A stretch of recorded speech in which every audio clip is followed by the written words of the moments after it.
boa noite. Estamos no ar ao vivo nesta segunda-feira, 18 de fevereiro. Eu sou a Analice Nicolau e faço companhia para você aqui no SBT Notícias. Você fica bem informado durante toda a madrugada. Veja os destaques de hoje. Em meio a muita comoção, são enterrados no ABC Paulista os corpos de 2 das 4 crianças mortas num desabamento provocado pela chuva. A casa desceu, desmoronou o barranco com todos os tombos que está vendo lá, né? Parede, lavanderia. Ônibus tomba em pista molhada e deixa um morto e 18 feridos no Distrito Federal.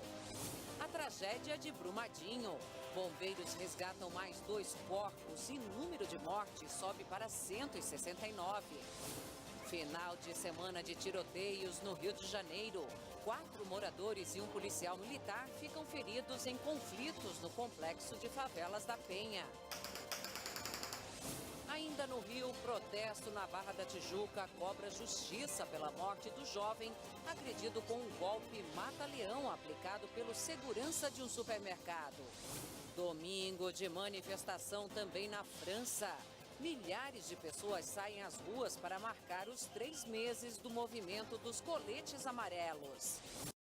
Em Bangladesh, incêndio mata pelo menos 9 pessoas em comunidade já quase destruída pela chuva. Presidente Jair Bolsonaro deve oficializar nesta segunda-feira a demissão do ministro da Secretaria-Geral da Presidência, Gustavo Bebiano. A crise teve seu ponto alto quando Jair Bolsonaro se irritou com o vazamento de 2 áudios a veículos de imprensa, com conversas particulares entre ele e Gustavo Bebiano. E os gols do domingo. Tem vitória do Corinthians no clássico com São Paulo. E no Rio, com muita confusão, Vasco vence o Fluminense e é campeão da Taça Guanabara.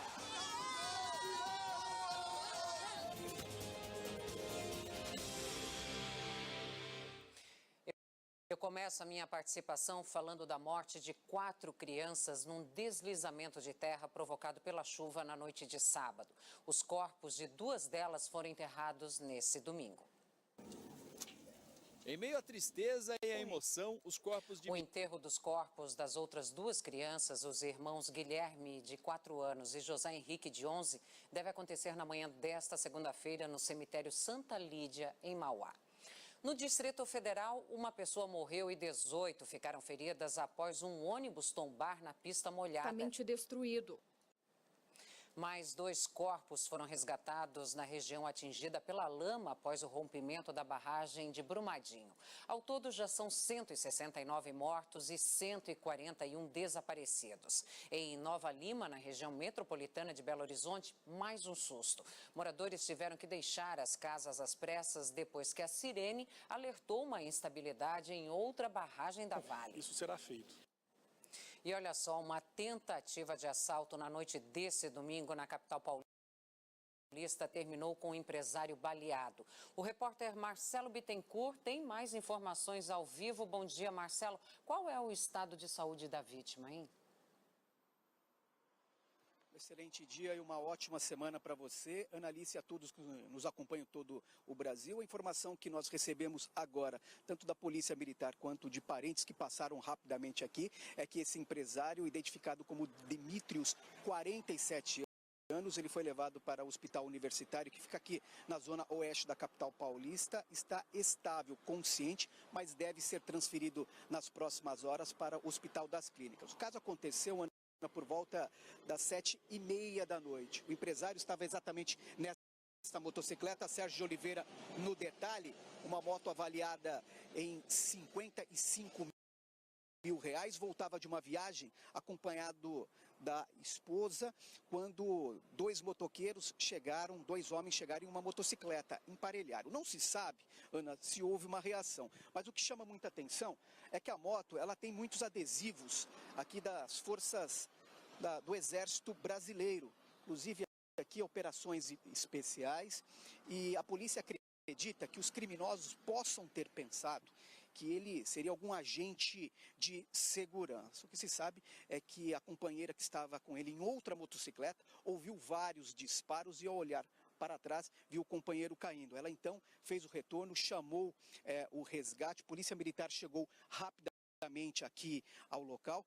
Os primeiros atendimentos foram realizados e em seguida ele foi transferido aqui, foi levado para o hospital universitário. A polícia está atrás aí desses criminosos que seguem foragidos. Inclusive, câmeras de segurança estão sendo procuradas aqui pela região para tentar ver se conseguiram registrar a ação desses bandidos. O caso vai ser registrado e investigado no Distrito Policial de número 89, que fica no Portal do Morumbi, zona sul da capital paulista. Ana.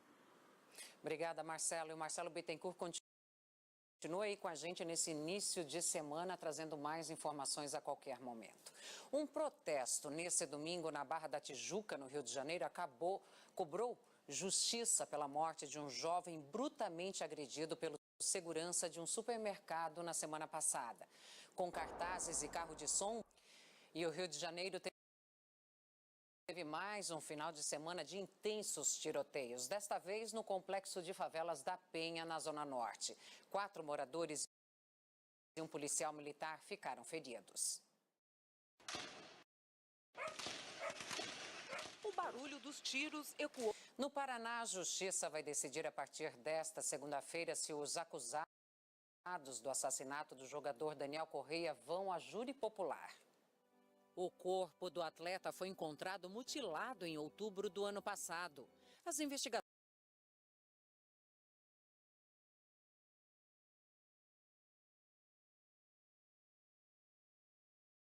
apontaram que ele foi morto após uma confusão na casa da família Brites. Era aniversário de 18 anos de Alana. É daqui a pouco aqui no SBT Notícias. Assassinada a tiros na capital paulista. O crime reforça a posição do Brasil no primeiro lugar do ranking de países onde mais se matam LGBTs.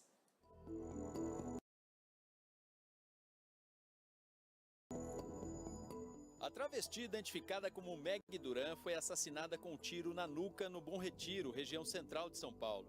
Antes de morrer, a vítima teria gritado por socorro. Ao lado do corpo foi encontrado um canivete. E olha só esse caso. A Miss Espírito Santo 2019 foi feita refém durante um assalto na região metropolitana de Vitória. A jovem entrava no carro ao sair de um restaurante em Vila Velha, quando foi abordada por um criminoso armado. Ele já entrou no banco do carona e colocou a arma no meu rosto, assim, e pediu para eu não gritar, para eu não falar nada, que ele não ia me fazer mal. Foi quase 1 quilômetro de desespero antes da Miss ser liberada. Ela ligou para a polícia e horas depois os agentes encontraram o assaltante com o veículo. A perseguição foi gravada. A caminhonete aparece em alta velocidade e colide com uma viatura da polícia militar. O bandido só para quando os PMs atiram no carro. Deita no chão! Deita no chão! Márcio Suriano, de 21 anos, foi preso em flagrante por roubo mediante a violência e ameaça. Um homem foi encontrado morto no banco de uma praça na zona norte do Rio de Janeiro. O local é conhecido como Praça dos Cavalinhos. Em um vídeo é possível ver que pessoas e crianças frequentavam a praça normalmente, mesmo com o cadáver coberto ao fundo. De acordo com informações da Polícia Militar, a vítima seria um morador de rua que morreu de causas naturais e foi encaminhado para o IML. E é grande a expectativa para a demissão do ministro da Secretaria-Geral da Presidência, Gustavo Bebiano. A decisão do presidente Jair Bolsonaro deve ser anunciada nesta segunda-feira. Durante o fim de semana, o ministro evitou falar sobre o assunto. A chuva deste domingo em Brasília manteve a crise atrás das grades do Palácio da Alvorada e da guarita deste hotel de luxo, onde mora o ministro da Secretaria-Geral da Presidência, Gustavo Bebiano. Ele está magoado com tudo que vem acontecendo, mas não quer falar. Para ele é hora de esfriar a cabeça, algo difícil para quem espera ser exonerado do cargo nesta segunda-feira pelo presidente da República, Jair Bolsonaro. No fim de semana, Bebiano desabafou nas redes sociais. A lealdade é um gesto bonito das boas amizades. Só consegue ser amigo quem aprende a ser leal. Saímos de qualquer lugar com a cabeça erguida, ao carregar no coração a lealdade. Uma pessoa leal sempre será leal. Já o desleal coitado viverá sempre esperando o mundo desabar na sua cabeça. O texto foi atribuído ao escritor baiano Edgar Abeunzen. A crise teve seu ponto alto quando Jair Bolsonaro se irritou com o vazamento de 2 áudios a veículos de imprensa, com conversas particulares entre ele e Gustavo Bibiano. Isso dias depois do ministro ter sido desmentido na internet por Carlos Bolsonaro, sobre as visitas que o pai recebeu enquanto estava internado. A relação se desgastou muito desde a revelação dos supostos candidatos laranjas do PSL. A bomba estourou no colo de Bibiano, que antes de ser nomeado para o primeiro escalão do governo, era presidente do partido na época dos repasses suspeitos. Os jornais apostam no general Floriano Peixoto para o lugar de Bibiano, mas o Palácio do Planalto não confirma. Para alguns analistas, o presidente pode até mesmo acabar com a Secretaria-Geral. Desde que foi criada, a pasta perdeu a comunicação do governo e o programa de parcerias e investimentos para a Secretaria de Governo. O cargo de ministro é uma decisão única do presidente da República. E se quebrou a lealdade, tem que ser demitido. Pelo Twitter, o presidente Bolsonaro preferiu falar de outras crises. Afirmou que estamos determinados a mudar os rumos do país e fazer diferente dos anteriores. Disse ainda que está fiscalizando recursos, diminuindo gastos, propondo endurecimento penal, previdência. O governo quer andar rápido com as propostas, principalmente com a da Previdência, independentemente da crise política que roubou a cena dos últimos dias. O nível do despreparo e do desequilíbrio do governo para lidar com crises é assustador. São graves denúncias de corrupção que rodeiam o governo desde antes do seu início e o governo não consegue tratá-las com um único critério e coerência. Regis Fichtner, ex-secretário da Casa Civil do Rio de Janeiro nos 2 governos de Sérgio Cabral, foi preso pela Polícia Federal. Foi numa operação de desdobramento da Lava Jato. O advogado foi preso em casa, na Barra da Tijuca, zona oeste do Rio. O ex-secretário da Casa Civil é acusado de receber 5 bilhões de reais em propina entre 2007 e 2014. Nós, então, identificamos que o Sérgio Cabral pagava uma mensalidade ao Regis Fichtner, valores bem elevados, de cerca de 200 mil reais por mês. O Ministério Público Federal denunciou o Fichtner por corrupção passiva e lavagem de dinheiro.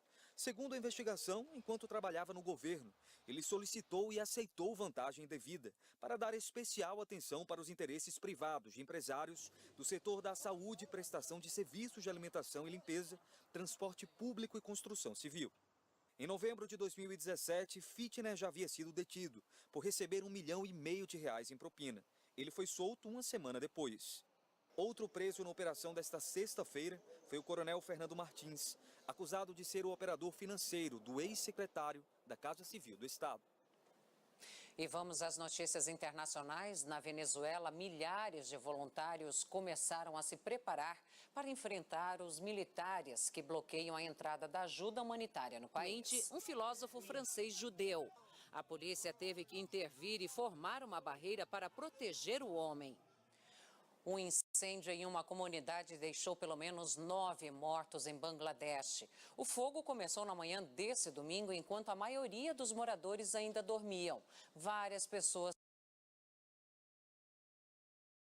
também ficaram feridas, mas as autoridades ainda não confirmaram o número. Cerca de 200 barracos foram destruídos pelas chamas. As causas do incêndio vão ser investigadas. E aqui no Brasil, o feriado do Carnaval é só daqui a 2 semanas, mas na Itália as comemorações já começaram. E você vai ver a seguir, robôs e computadores vão substituir mais da metade das profissões nos próximos 7 anos. Dono de agência de viagens e filho dele são presos por aplicar golpes e ameaçar haitianos que moram em Curitiba. E os gols do domingo. Pelo Campeonato Paulista, o Corinthians vence o São Paulo no chamado Clássico Majestoso. É já, aqui no SBT Notícias.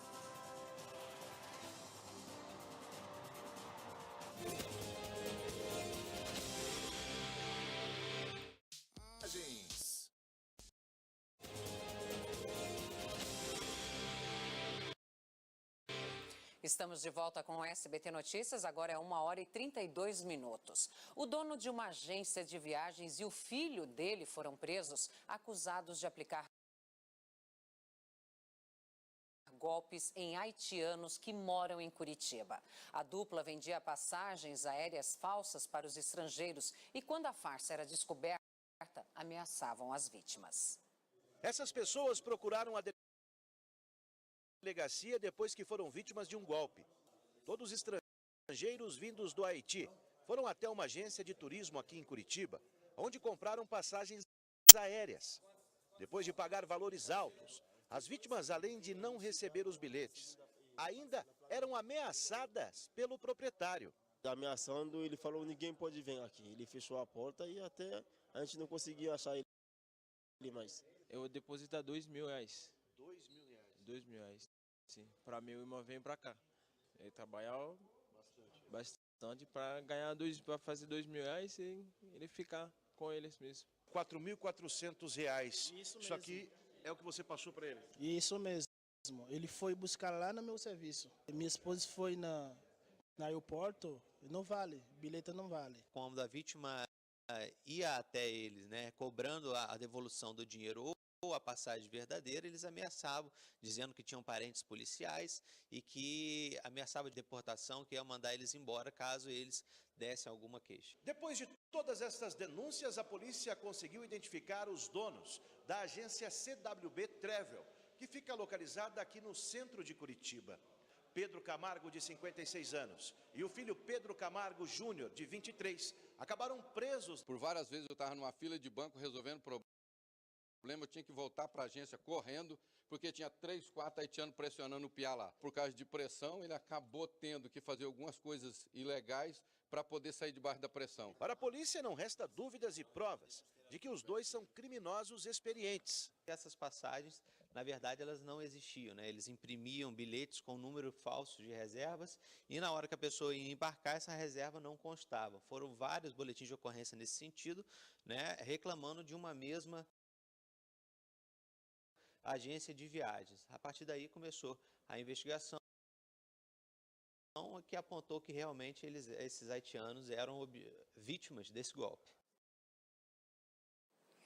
Imagine ter o carro roubado e dias depois receber uma ligação pedindo resgate. É o que vem acontecendo no Paraná. Para coibir essa ação, a polícia realizou uma operação batizada de Boi na Linha. A operação começou na madrugada, nas cidades de Curitiba, Londrina, Rolândia e Jaguapitã, todas no Paraná. 5 mulheres foram presas, suspeitas de crime de extorsão. A quadrilha é especializada em extorquir donos de carros que tiveram os veículos roubados ou furtados. Os criminosos agiam da seguinte maneira: com informações privilegiadas, eles ligavam para as vítimas e pediam uma quantia em dinheiro para devolver o carro. Só aqui em Curitiba, até agora, 20 vítimas procuraram a delegacia para denunciar o crime. Emerson quase caiu no golpe. O advogado teve a moto furtada no bairro Uberaba. Menos de 3 horas depois do crime, recebeu uma ligação suspeita. Eu estava quase negociando com ele. Resolvi não negociar, até por informação da própria polícia, para mim não me envolver nessa questão de pagar resgate. Emerson foi até a delegacia. A moto ainda não foi recuperada. A gente, quando faz o alerta de furto ou de roubo, a gente procura as redes sociais. Foi o que eu fiz. Coloquei na rede social automaticamente a placa da minha moto. Com essa placa, eles conseguem levantar todos os dados. Infelizmente, não é só bandido de carteirinha que está atuando. O delegado faz um alerta. A gente pede cautela aí nas publicações, né? Às vezes não fornecer número de telefone, né? Porque ela vai ser alvo desse tipo de golpe. Dados da Secretaria da Segurança Pública mostram que a penitenciária da Papuda, em Brasília, tem 2 vezes mais presos do que o número de vagas. É o 3º presídio mais superlotado do país. Celas abarrotadas, higiene precária, medo e risco de morrer na prisão. Para pagar a dívida com a sociedade no Distrito Federal, o preço é mais alto do que deveria. 14.464 presos, onde cabem apenas 7.398. Estes números dizem muito. É como se em cada cama pequena de uma cela dormissem 2 pessoas. O Centro de Detenção Provisória tem 1.646 vagas para mais de 3.500 internos. Na penitenciária do Distrito Federal 1, são 1.584 para quase 4.500 presos. Na penitenciária do Distrito Federal 2, 1.464 vagas para mais de 4.000 detentos. E no Centro de Internamento e Reeducação, são 793 vagas e quase 2.200 presidiários. Como é tudo junto e misturado, infelizmente isso torna o sistema penitenciário um caos, incapaz absolutamente de qualquer tipo de recuperação e reinserção daquele indivíduo na sociedade, porque ele vai manter contato, um preso com crime menor, com presos líderes de facções criminosas. O Distrito Federal é a terceira unidade da federação com maior superlotação de presos. Fica atrás apenas dos estados do Pernambuco e Roraima. O último investimento do governo nesta área foi em 2016. 20 milhões de reais para criar 400 vagas, o que não é nem de longe 1% do necessário. Cada agente penitenciário é responsável, em média, por 200 detentos. A superlotação misturada com a falta de agentes e um adicional de estrutura precária transformam a situação em uma bomba relógio.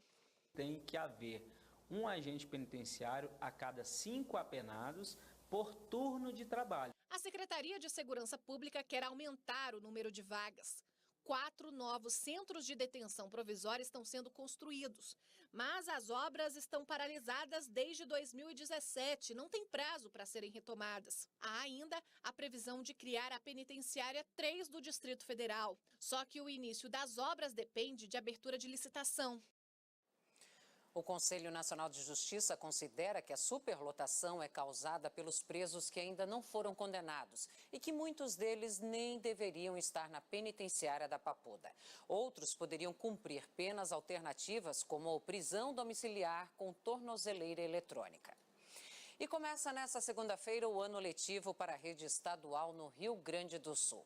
Mas muitos estudantes terão que lidar com o péssimo estado de conservação das instituições de ensino. Em Caxias do Sul, o Instituto Estadual de Educação Cristóvão Mendonça precisou da... Robôs e programas de computador devem substituir mais da metade das profissões nos próximos 7 anos, segundo uma pesquisa da Universidade de Brasília. Caso a previsão se confirme, 30 milhões de empregos com carteira assinada serão extintos. Olá, boa tarde.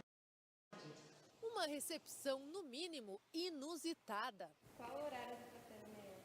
O café da manhã vai das 6 às 10. Eu gosto mesmo do pão de queijo. O cheirinho dele me deixa com água na boca. Achei super interessante. Eu acho que a gente está indo para o futuro, então a tendência é essa, né? Cada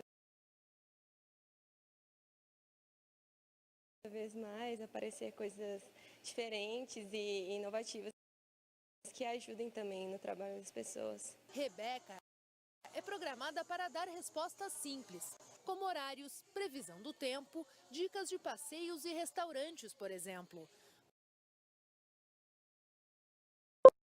Mas quando a pergunta é mais complicada... Desculpe, não consigo te responder. É só procurar os meus amigos ali no balcão da recepção. Não substitui, na verdade ela ajuda os nossos funcionários. Robôs como a Rebeca mostram os avanços da tecnologia no mercado de trabalho. Com a inteligência artificial, cada vez mais as máquinas e programas conseguem executar tarefas complexas. Isso acaba se refletindo nas ofertas de emprego.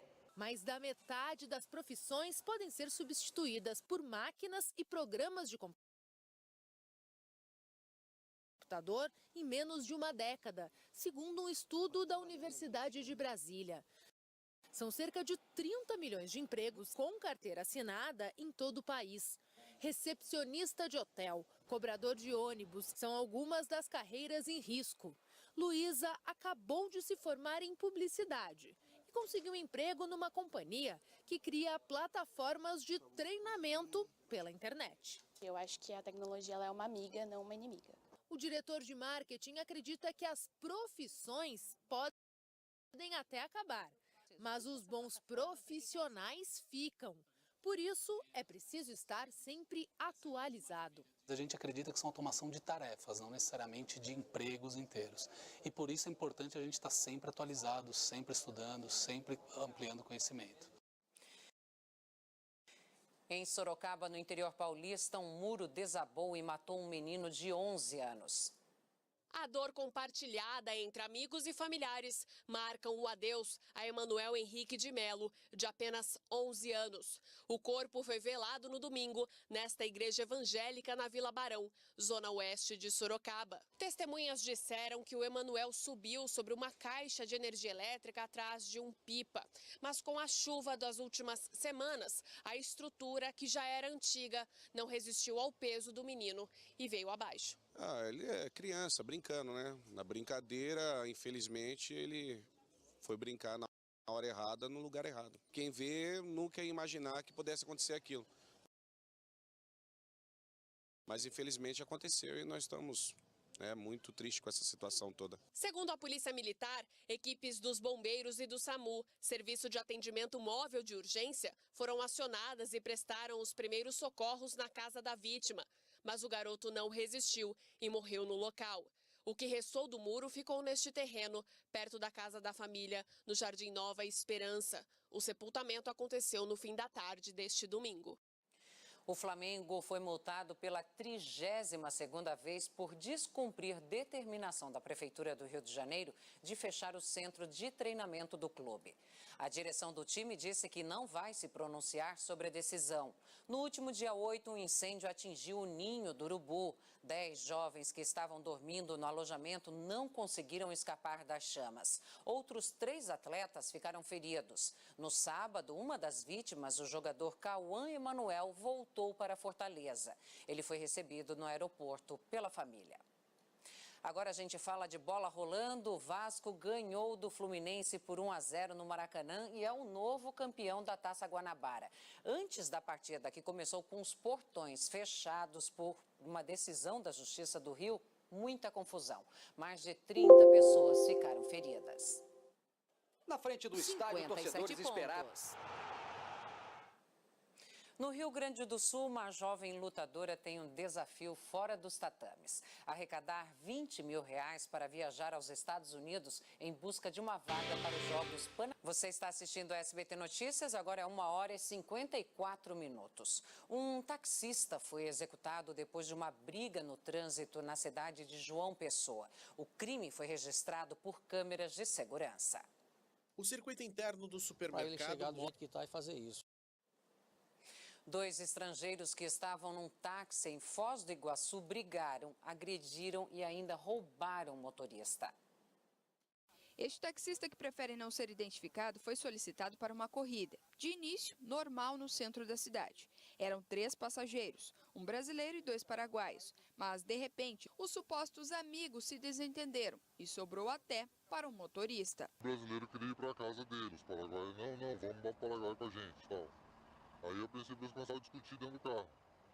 O paraguaio fez eu virar o carro, e sentido Paraguai. Pegou, me deu uma gravata no pescoço, e o outro paraguaio que estava sentado atrás, o brasileiro que estava do meu lado, deu uma gravata nele também e já começaram a bater nele. Aí eu consegui tirar meu pescoço do braço dele, abri a porta e pulei do carro. Assim que saltou do táxi em movimento, a vítima conseguiu ligar para a polícia e presenciou o momento em que os 2 paraguaios agrediram e atropelaram o brasileiro ainda não identificado. Um bandido foi preso, Carlos Anselmo Almedo Romero, de 32 anos. Enquanto a polícia militar estava em busca do segundo bandido paraguaio que fugiu, a equipe da Rocan descobriu que Anselmo e o comparsa chegaram no Brasil de carro.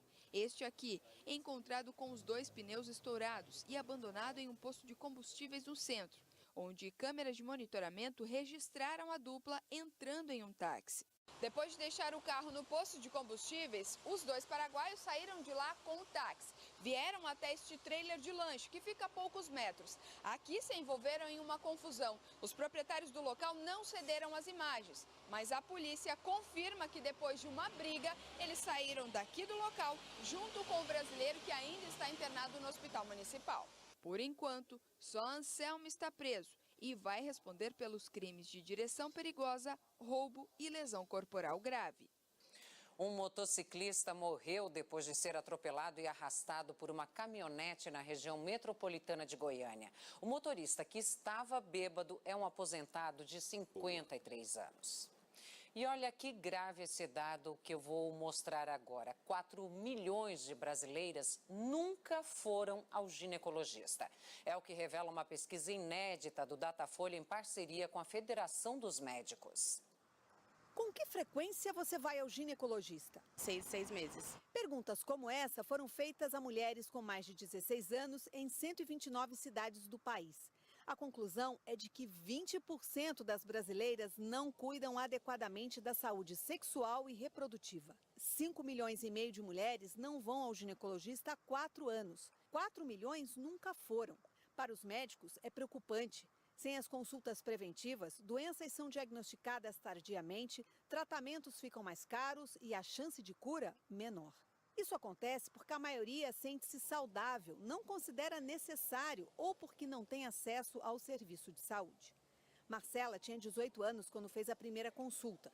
Em janeiro, ela foi ao posto marcar a próxima. Marquei para maio. Era a data disponível que eles tinham. Em média, a primeira visita ao ginecologista é aos 20 anos, como a Marilene fez. Era tarde, acho que a gente tem que ir mais cedo, né? O hábito de ir ao especialista aumenta conforme a escolaridade e a renda. E não só isso. 54% das gestações no Brasil são não planejadas e elas acontecem principalmente entre mulheres com mais dificuldade para criar os filhos. As que têm menor nível de escolaridade, pertencem às classes D e E, são as que mais engravidam. Eu acho que está faltando educação contraceptiva, né?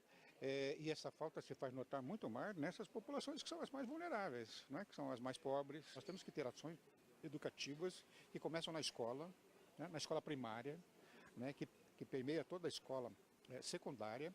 A pesquisa revelou ainda que 70% das entrevistadas consideram que a decisão de interromper a gravidez é uma questão pessoal. No Brasil, tirando os casos de estupro, anencefalia e risco de vida da mulher, o aborto é crime. Uma mulher foi agredida com um fio elétrico pelo marido em Angra dos Reis. O homem espancou a vítima porque ela saiu de barco com os pais dele e demorou a voltar para casa. A esposa ficou com marcas nas costas. Após a agressão, ela procurou a delegacia da mulher e prestou queixa contra o companheiro. Ele teve a prisão temporária decretada e está foragido. E olha só, uma adolescente de 14 anos foi estuprada na própria casa durante um assalto. Em 6 meses, essa é a 3ª vez que o imóvel é invadido por criminosos. O crime aconteceu em Vila Velha, no Espírito Santo. A vendedora de 45 anos relata que acordou com a filha pedindo socorro. Eu acordei com a minha filha gritando, né, que tinha um cara dentro de casa. Ela entrou dentro do meu quarto, gritando, eu fechei a porta e a gente ficou lá dentro, trancada, segurando a porta e gritando, chamando os vizinhos. A filha dela, uma adolescente de 14 anos, foi estuprada por um criminoso no bairro Alecrim, em Vila Velha. Eu só vi completamente tudo na hora que a minha filha entrou dentro do quarto, gritando que tinha alguém dentro de casa e que, tentou violentá-la. Roubou, celular, várias coisas. Nos últimos 6 meses, a casa da vendedora foi invadida 3 vezes. 6 celulares foram roubados. Mãe e filha acreditam que os crimes foram cometidos pelo mesmo bandido.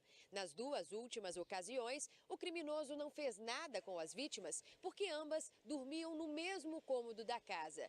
Só que desta vez, ao entrar na residência, o bandido deu de cara com um adolescente de 14 anos, que dormia na sala, longe da mãe. A vendedora registrou o fato na Polícia Civil e já colocou a casa à venda. não quer mais morar no bairro Alecrim, em Vila Velha. Estou me sentindo muito insegura, já coloquei minha casa para venda. Eu não quero mais voltar para lá. O Papa Francisco expulsou da Igreja Católica um ex-cardeal americano acusado de abusar sexualmente de adolescentes.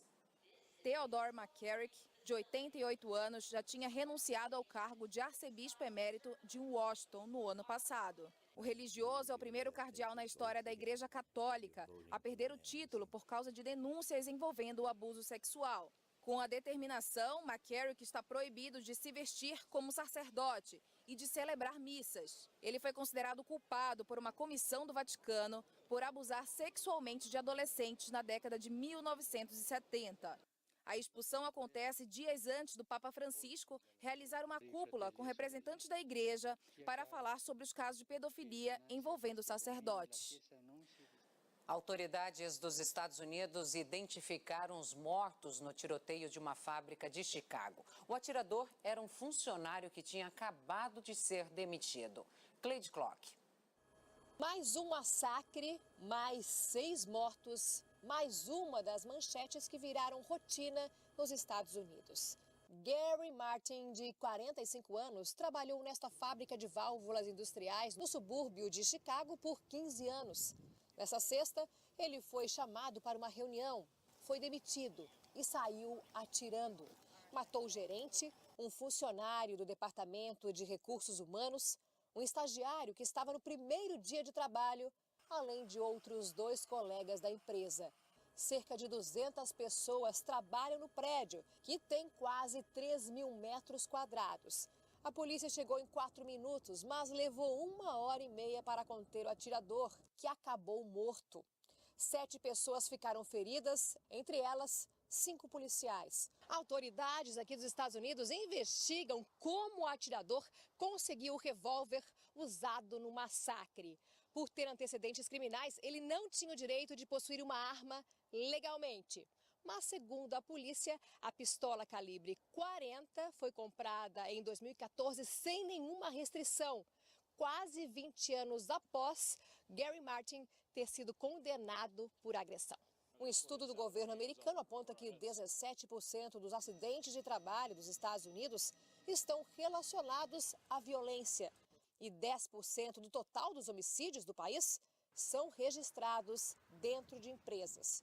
O tiroteio na fábrica de Chicago acontece um dia após o massacre de Parkland completar 1 ano. O ataque, cometido por um ex-aluno da escola na Flórida, deixou 17 mortos. Números e tragédias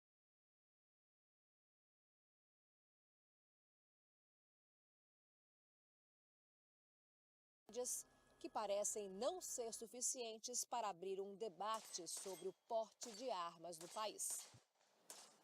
Uma operação das polícias federal e militar apreendeu um avião lotado com celulares e tablets contrabandeados do Paraguai. O piloto e outros 2 suspeitos foram detidos na região central de Goiás. As caixas com a carga milionária estavam sendo trazidas neste avião. Em Duque de Caxias, na Baixada Fluminense, um funcionário dos Correios morreu baleado na cabeça. A vítima, que não teve a identidade revelada, estava trabalhando no momento em que foi atingida. Ele atuava como carteiro há 26 anos. Nas imagens é possível vê-lo caído no chão, ainda junto da moto usada para fazer as entregas. A polícia investiga o caso. Um recém-nascido espera vaga para fazer uma cirurgia urgente no coração já há 1 semana em Porto Alegre. A Justiça determinou a transferência da criança para um hospital especializado, mas nada ainda foi feito. A família está desesperada. 2,780 kg. 49 centímetros e já precisa superar os limites da inércia do poder público para conseguir sobreviver. Meu primeiro menino, Deus livre. Meu primeiro. Eu tenho muito medo de perder ele. O Thomas Davi nasceu na maternidade do Hospital de Clínicas no dia 8 de fevereiro. Com um sério problema no coração, ele foi internado na UTI neonatal. Após 2 dias de vida, os médicos informaram à família que ele precisaria de um tratamento especializado que não tem aqui.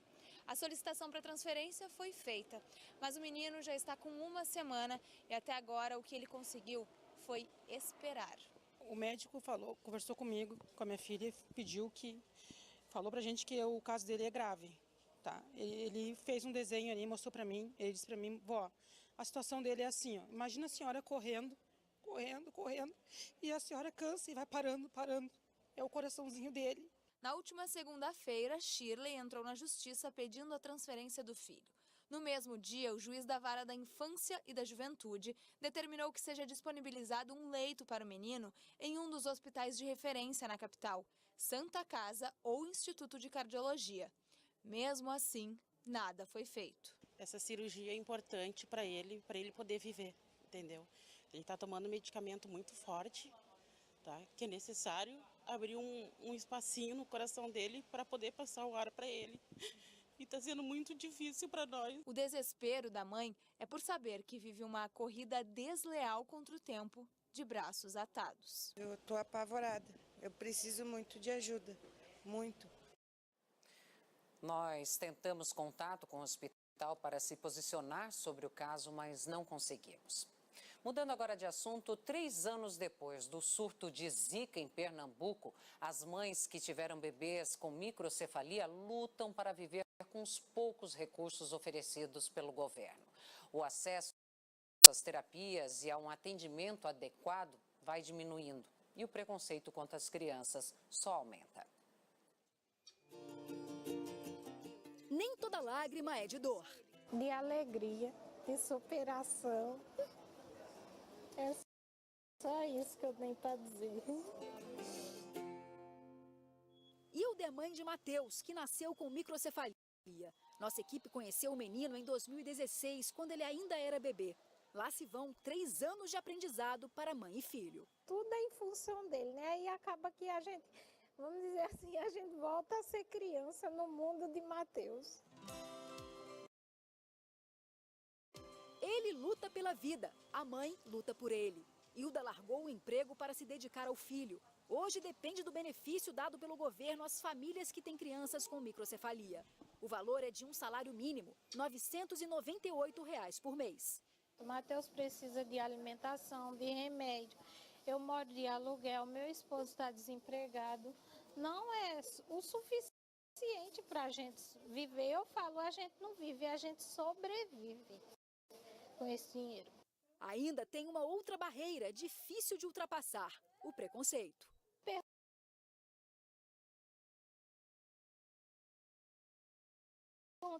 Essa criança é filho da Zika, filho do mosquito, até um absurdo desse a gente é obrigada a ouvir.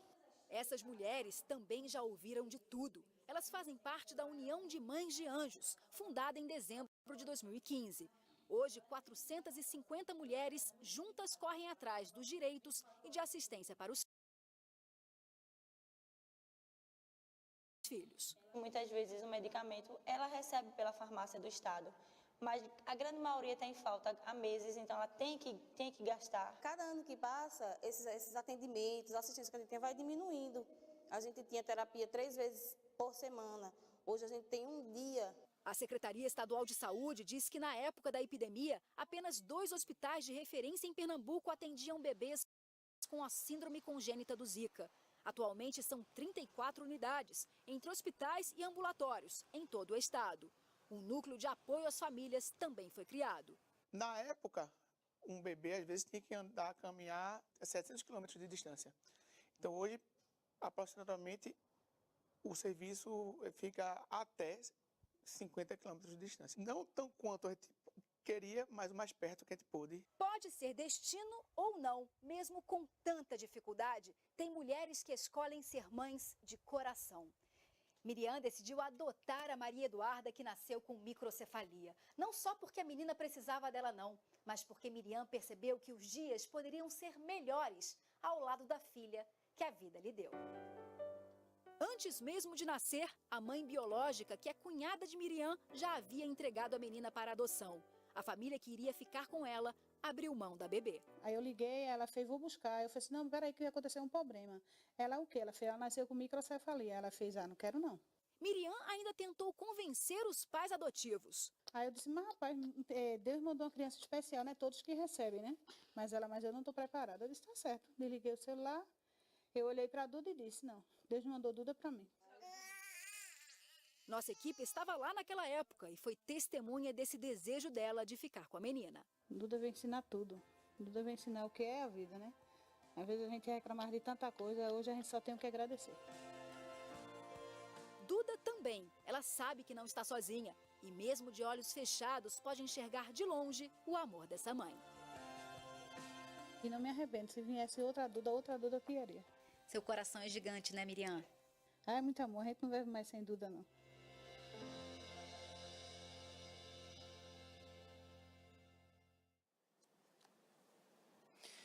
Foi enterrado no Rio o corpo da menina Jennifer Silene Gomes, de 11 anos, baleada no peito na quinta-feira.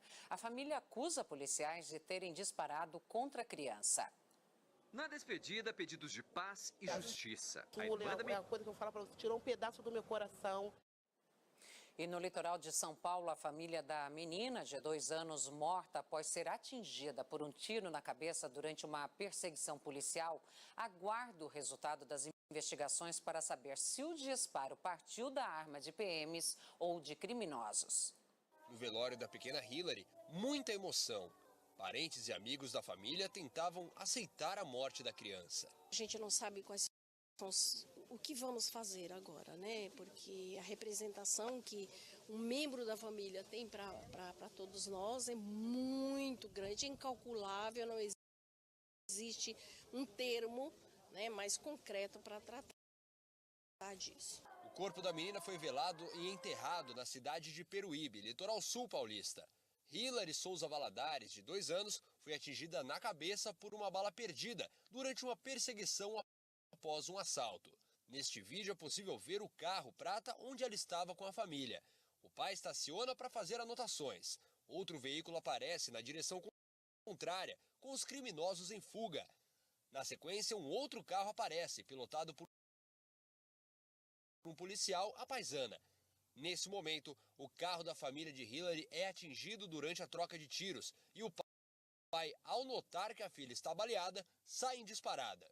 Hillary ficou 3 dias internada na Santa Casa de Santos, até que o hospital confirmasse a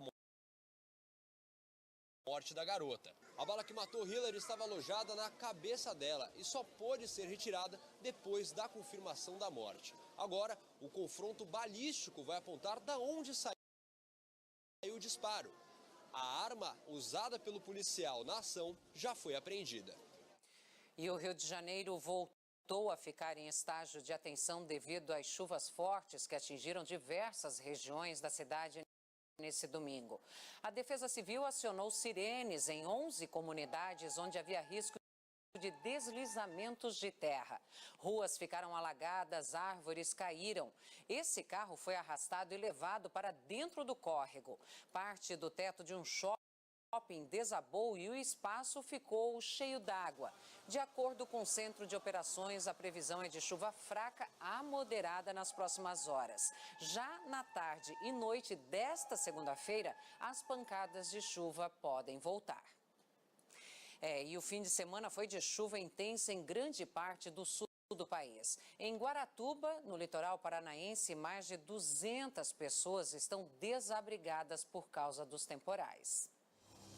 Segundo a Defesa Civil, em apenas 2 dias choveu quase 60% do que era previsto para o mês inteiro.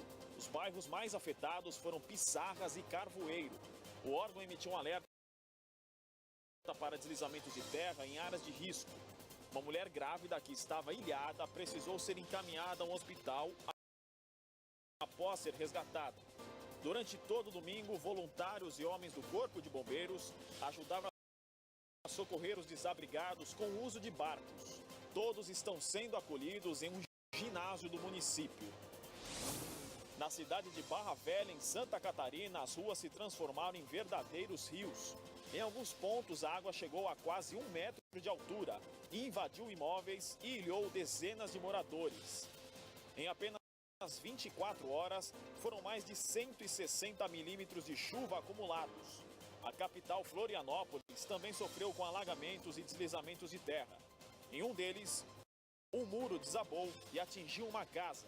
Ninguém ficou ferido. No interior de São Paulo, o nível do rio Tietê subiu e transbordou, inundando ruas e casas em pelo menos 3 bairros da cidade de Salto. Várias áreas do município foram afetadas pela cheia. Aqui no bairro Três Marias, a água invadiu grande parte da região. Postes de energia elétrica ficaram quase totalmente submersos. Alguns moradores aproveitaram até para pescar no fim da rua. Seu Valdecir pegou um bagre só por esporte, já que devido à poluição não dá para consumir o peixe. E brincadeiras à parte, ele está até conformado com a situação. Essa semana não vai passar nada aqui. Até quando você acha que fica essa água aqui? É uma semana mais ou menos. Então é uma situação que vocês até já se acostumaram. Acostumado. O rio atingiu 700 metros cúbicos neste fim de semana e deve chegar aos 800 até a noite desta segunda-feira. O normal é 350 metros cúbicos, de acordo com a Defesa Civil. Se continuar nesse ritmo, o complexo da cachoeira onde nós estamos neste momento deve ficar fechado para o turismo. A nossa equipe de reportagem ficou na praça por cerca de 30 minutos e nesse tempo deu para notar o avanço rápido da água. Esta semana não deve ser diferente. Por isso, atenção às dicas da Defesa Civil. A gente orienta que liga para a Defesa Civil 199, ou Guarda Municipal 153, ou Corpo de Bombeiro. Eles vão estar entrando em contato conosco. Estamos à disposição se houver necessidade de retirada de imóveis. Estamos com um caminhão à disposição e toda a equipe para ajudar nessa remoção. Dados do IBGE mostram que o número de trabalhadores domésticos bateu recorde no ano passado. No entanto, os registros em carteira para esses trabalhadores caíram desde 2013, quando foi aprovada a lei que regulamentou a profissão. A Rose trabalhou como empregada doméstica em uma mesma casa por 15 anos, mas a parceria terminou. Há 6 meses, ela trabalha como diarista, cada dia na casa de um patrão diferente. Quando eu pego a semana inteira para trabalhar, aí eu tiro mais do que quando eu trabalhava fixa o mês inteiro. Se você perguntar para a Rose se ela quer voltar a trabalhar como doméstica, só se for por um salário maior do que se ganhava antes, né, Rose? Bom, para ela a gente já sabe que foi um bom negócio mudar o jeito de trabalhar. Agora, e para o patrão? Bom, o Kleber está contente, principalmente por causa disso aqui, ó. A gente não precisaria arcar com todos os custos trabalhistas, tendo a Rose todos os dias, né? Então a gente tem ela somente a cada 15 dias, que é justamente para dar conta do apartamento pequeno que a gente tem, né? O número de trabalhadores domésticos bateu recorde em 2018. Em contrapartida, o ano passado teve o menor índice de profissionais com carteira assinada. Ou seja, mais de 70% trabalharam informalmente. O que pode ter contribuído para este movimento é a PEC das domésticas, que desde 2013 ampliou os direitos trabalhistas dessas profissionais. Foi nesse período também que a empresa da Simone mais cresceu. Ela reúne diaristas autônomas e clientes que não querem ter vínculo de emprego com as profissionais. Esse janeiro aqui de 2019, a gente cresceu 50% em relação ao ano passado, ao mesmo período de janeiro do ano passado. Então, assim, é um mercado em expansão e que tem muito ainda por crescer. É o que a Rose espera, porque a agenda ainda não está completa. Se precisar, é só me chamar. Eu deixo a casa limpinha e cheirosinha. Começa nesta terça-feira em São Paulo uma exposição dedicada à apresentadora Hebe Camargo. Os fãs poderão se sentar no famoso sofá e conhecer um pouco mais sobre um dos maiores nomes da televisão brasileira. A alegria é que breve completarei 15 anos. A exuberância em figura de gente. São sempre... Estamos de volta com o SBT Notícias, agora são 2h35. Olha só, uma penitenciária do Rio Grande do Sul descobriu uma forma inusitada para impedir que celulares e drogas cheguem aos prisioneiros. Veja a reportagem. Ao menor sinal de barulho ou movimento, seguranças aparecem. Um ex-policial militar doou 7 gansos sinaleiros à penitenciária estadual de Rio Grande, no sul do estado.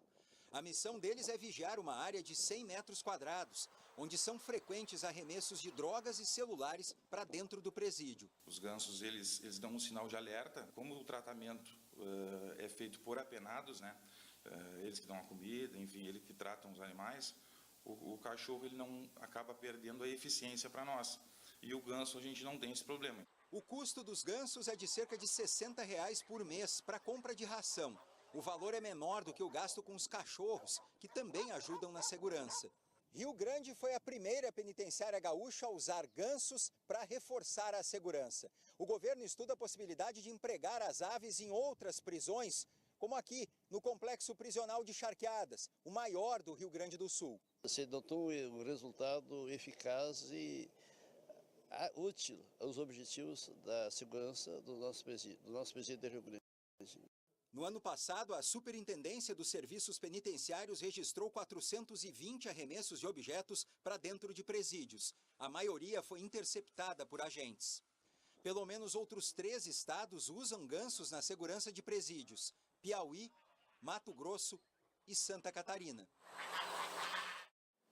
A polícia de São Paulo prendeu uma quadrilha de contrabando que atuava na região do Brás, na capital. 6 pessoas foram detidas. Elas negociavam tênis e chinelos falsificados na zona leste de São Paulo. A polícia chegou até o grupo e descobriu a entrega dos produtos após uma denúncia anônima. Foram necessários 3 caminhões para transportar a carga apreendida. Até o momento nós não temos uma contabilização, mas nós estamos falando de um valor significativo, sim, no que se trata a falsificação aí de tênis e chinelos. E na Baixada Fluminense, a polícia prendeu um caminhoneiro que transportava produtos falsificados. A apreensão aconteceu em Duque de Caxias. No caminhão foram encontrados tênis e sapatos de diversas marcas. A carga tinha cerca de 4 toneladas de mercadorias avaliadas em R$2 milhões. A Anvisa, a Agência Nacional de Vigilância Sanitária, divulgou uma lista de novas drogas ilícitas com substâncias que ainda não tinham sido identificadas e eram usadas por traficantes para enganar a polícia. Estes microselos foram encontrados com um jovem de 18 anos do Distrito Federal. As estampas e cores chamaram a atenção e preocuparam as autoridades. A cartela entrou para a lista brasileira de novas drogas sintéticas. A cada mês é identificada uma nova droga criada nos laboratórios do tráfico. Quando nós apreendemos essas substâncias psicoativas que começam a surgir no mercado, a gente comunica à Anvisa e a Anvisa as inclui nesse rol. O catálogo controlado pelo Ministério da Saúde foi atualizado 10 vezes nos últimos 2 anos. Dos 37 produtos incluídos, apenas 13% são medicamentos novos. O restante, entorpecentes proibidos. As substâncias são trazidas de fora do Brasil ou produzidas aqui mesmo. Os efeitos são idênticos ao de entorpecentes conhecidos, como a maconha e a cocaína. Mas as fórmulas diferenciadas podem burlar o controle de drogas nacional.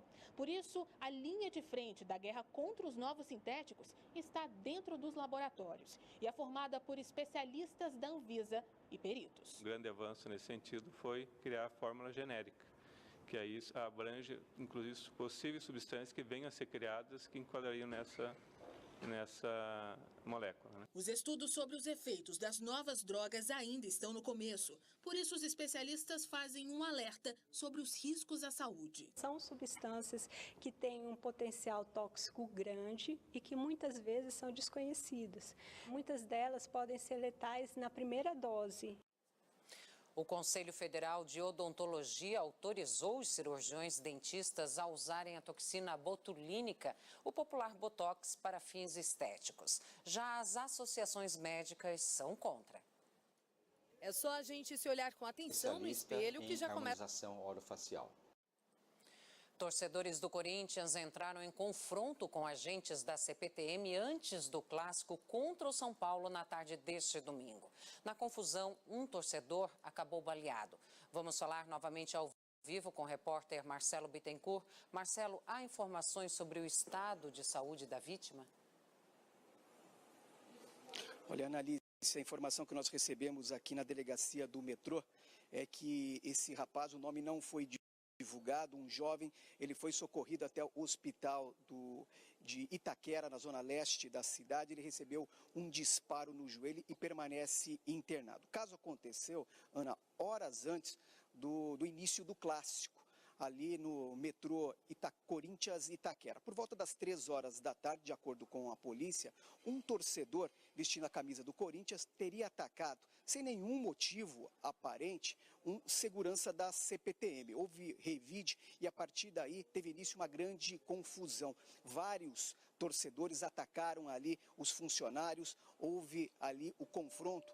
Alguns torcedores usaram inclusive rojões para tentar atingir aí os agentes. E um segurança teria sacado a arma e disparado 2 vezes. Um dos tiros acertou esse torcedor no joelho que, como eu disse, foi socorrido e permanece internado. A polícia conseguiu localizar, identificar e também deter o rapaz, o jovem, que deu início a toda esta confusão. Ele foi identificado como Renato Francisco Bahia, tem 28 anos. Ele foi trazido aqui para a delegacia do metrô, prestou depoimento acompanhado do advogado e saiu agora tranquilamente, a questão de minutos. Quem também foi trazido para cá foi o agente da CPTM que teria efetuado esses disparos. A arma do segurança, também o celular e um explosivo foram apreendidos aqui pela polícia. Polícia que agora vai usar imagens de câmeras de segurança para tentar localizar os outros agressores. Ana. Obrigada, Marcelo. Qualquer novidade é só chamar a gente aqui novamente. Olha só, um grande incêndio numa fábrica de pneus assustou moradores de Sorocaba, no interior de São Paulo. Apesar do susto, ninguém se feriu. Dentro da fábrica, localizada em Brigadeiro Tobias, Sorocaba, um rastro de destruição.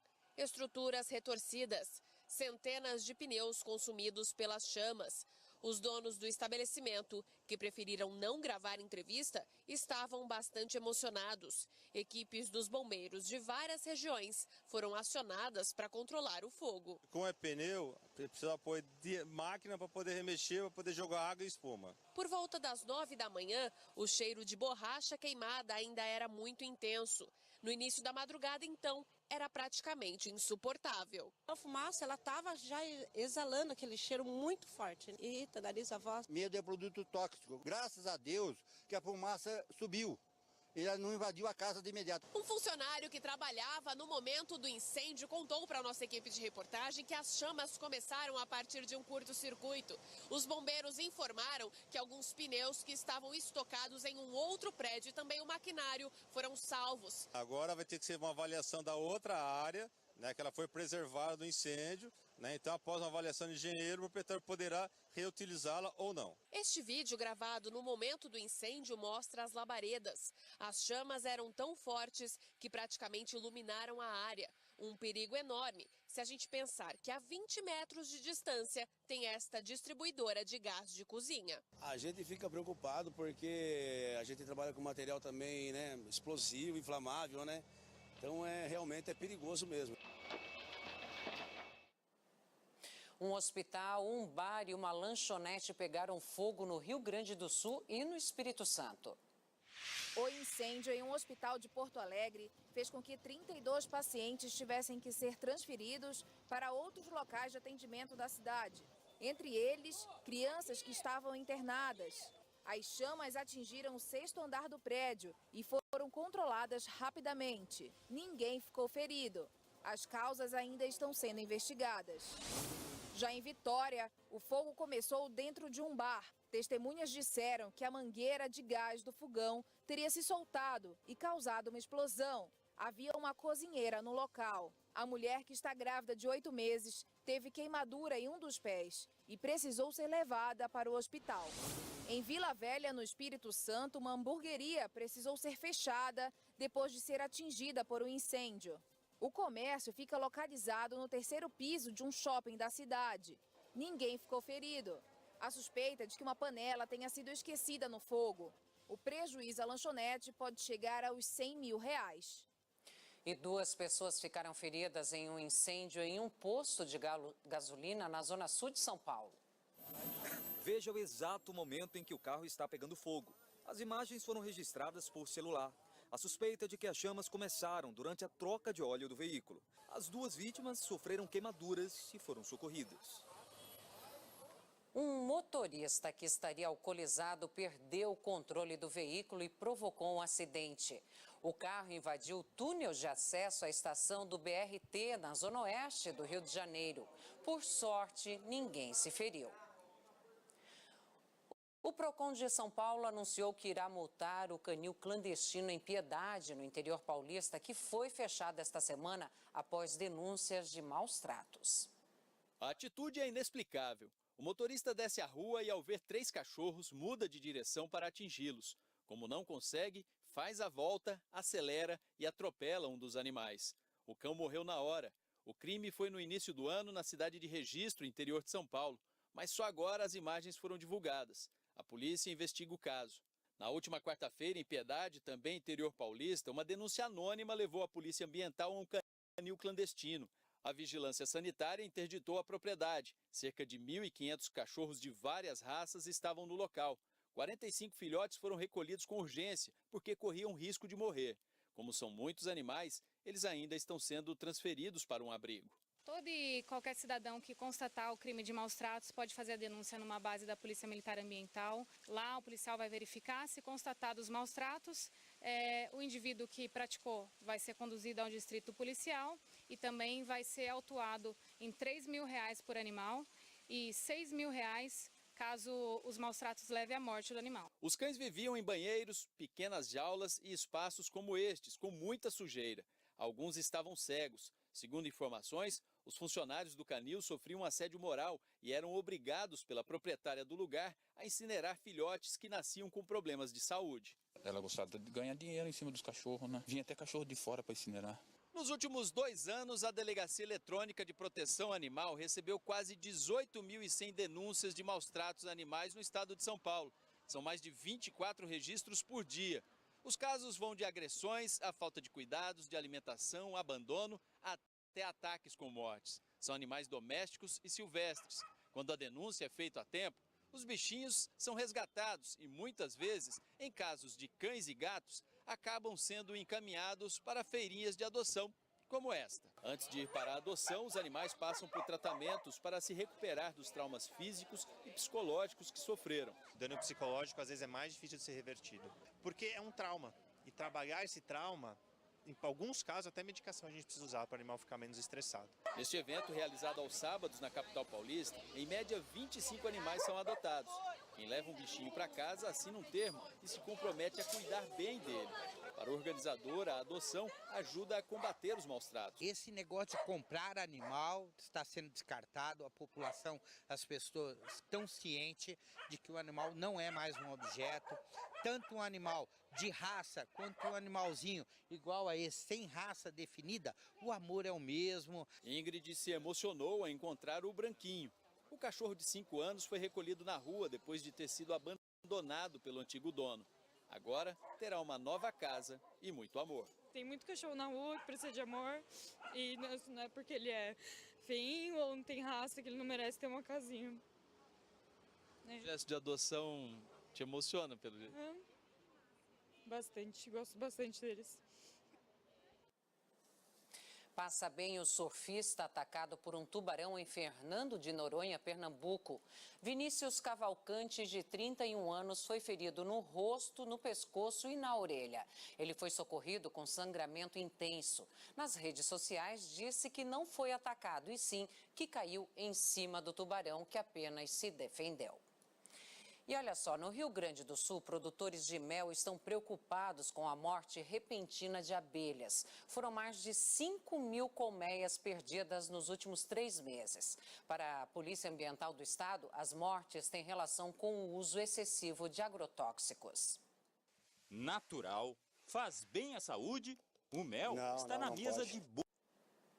Camas, sofás, armários, fogão. Todos esses objetos que antes iam para o serviço de cata-móveis em Vila Velha vão ter um novo destino este ano.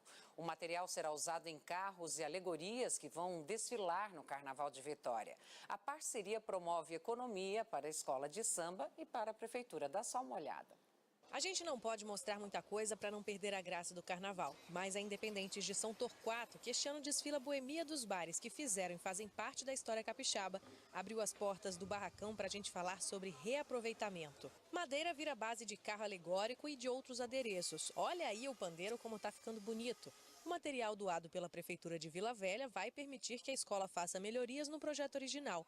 Melhorias essas que não seriam feitas pela falta de dinheiro. A gente aproveitou muito a madeira, né? Porta de guarda-roupa, algumas peças de sofá, espuma, então garrafa. A gente usou muito esse material reciclável aqui na escola. O material doado é proveniente de descarte agendado de móveis e eletrodomésticos em Vila Velha. Para cá vem de tudo: camas, sofás, armários, fogão. O serviço Cata Móveis é oferecido gratuitamente aos moradores da cidade. Um dia e horário marcado, o município recolhe esse material, vem aqui para o galpão, a gente faz uma triagem, faz uma pré-triagem, separa o que possa ser usado e o que não possa ser usado. Antes dessa ideia, todo o material que chegava até aqui tinha apenas 3 destinos possíveis. Aqueles que poderiam ser reaproveitados eram enviados à Associação de Catadores de Materiais Recicláveis aqui de Vila Velha.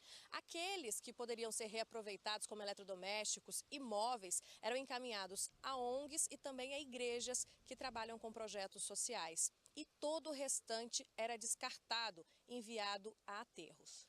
Com a parceria, economizam as escolas de samba e também a prefeitura, que deixa de pagar para descartar o material nos aterros sanitários. Pequenos negócios ligados ao carnaval cresceram mais de 300% nos últimos 7 anos. As oportunidades são para serviços de beleza, alimentação, vestuário e adereços. Ah, que graça teria essa festa sem os apetrechos!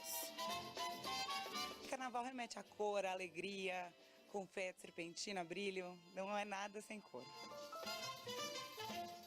Essa paixão pela fantasia do carnaval e todo o mercado que se cria em torno do evento virou negócio para muita gente. Pessoas que passam o ano todo bolando uma maneira criativa de ganhar dinheiro com essa festa popular.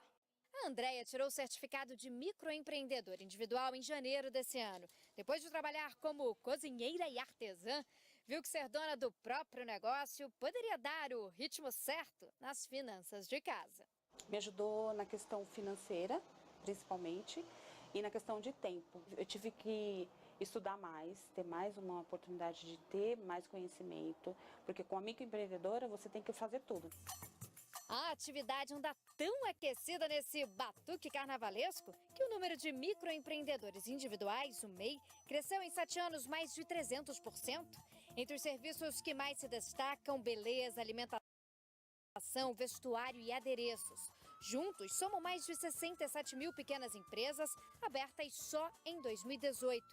O carnaval começa a demandar outros tipos de serviço e gerou oportunidade individual para as pessoas que têm criatividade ou que buscam uma ocupação e uma renda dentro de uma atividade festiva como essa. Uma oportunidade que as engenheiras Mariana, Gabriela e a Natália aproveitaram. Em harmonia com o carnaval, conseguiram clientes e pedidos. O negócio segue evoluindo e elas já pensam, claro, em formalizar o projeto. A gente queria algo mais personalizado e viu nisso uma procura também no mercado e a opção de abrir isso como negócio. Poxa, aí deu super certo. A gente abriu em coisa de uma semana, a gente ganhou 1.000 seguidores no Instagram, assim, sem muito esforço.